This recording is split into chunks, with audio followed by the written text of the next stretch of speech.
Hello students, आज मैं class 10th के हिंदी में सूरदास जी पाठ को आपको डिस्कस करना चाहता हूँ। इसमें आपको कवि परिचय बताऊँगा और आपको कुछ हिंट्स भी दूंगा जिससे आपको कवि परिचय याद करने में आसानी होगी। इसमें ये मैंने 10 हिंट्स लिए हैं। 10 हिंट्स में पहला हिंट्स है जन्म, कवि का कब जन्म हुआ था यह, और दूसरा है जन्मभूमि, कहाँ पर कवि जन्मा था। तीसरा पिता का नाम और चौथा माता का नाम।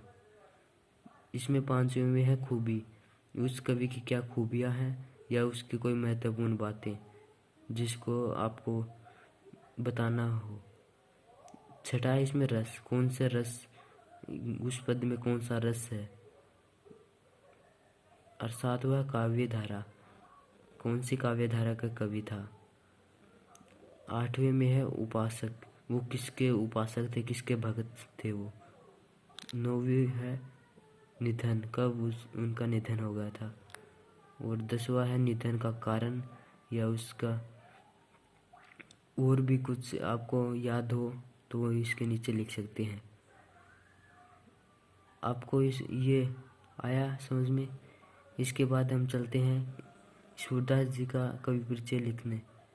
इसमें एक सूरदास जी का कवि परिचय लिखता हूँ मैं। तो इसमें सबसे पहले हम उनका जन्म लिखेंगे। तो सूरदास जी का जन्म परिचय। सूरदास जी का जन्म संवत 1540 में हुआ माना जाता है। अब हम उनके जन्म स्थान लिखते हैं।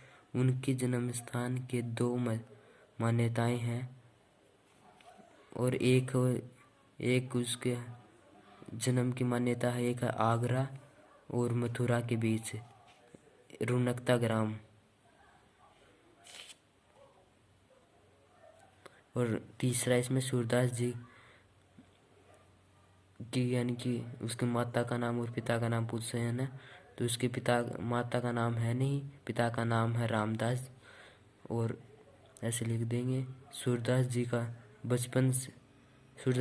बचपन से ही आंखें नहीं थी, वो अंधे थे। सूरदास जी के पदों में श्रृंगार रस आता है। और सूरदास जी सहगुण काव्यधारा कवि थे, ये मैंने बताए थे ना इधर। काव्यधारा, रस और उपासक, ये तीनों महत्वपूर्ण है। ये आपको पद जो प्रसंग होते हैं या आपको व्याख्या लिखनी होती है उसमें भी काम आते हैं। ओके, इसमें 8वां पॉइंट है वो किसके उपासक थे। तो इसमें सूरदास जी कृष्ण भगवान के उपासक थे, तो ऐसे लिख देंगे वे भगवान श्री कृष्ण के उपासक या भक्त थे। और 9वां पॉइंट है उनकी मृत्यु संवत 1620 में हुई थी, ऐसे लिख देंगे। और इसका लास्ट 10 पॉइंट है, इसमें आपको मृत्यु का कारण भी बता सकते हैं या उसके अंदर आपको लास्ट में कुछ भी याद रहे कवि के बारे में वो आप लिख सकते हैं।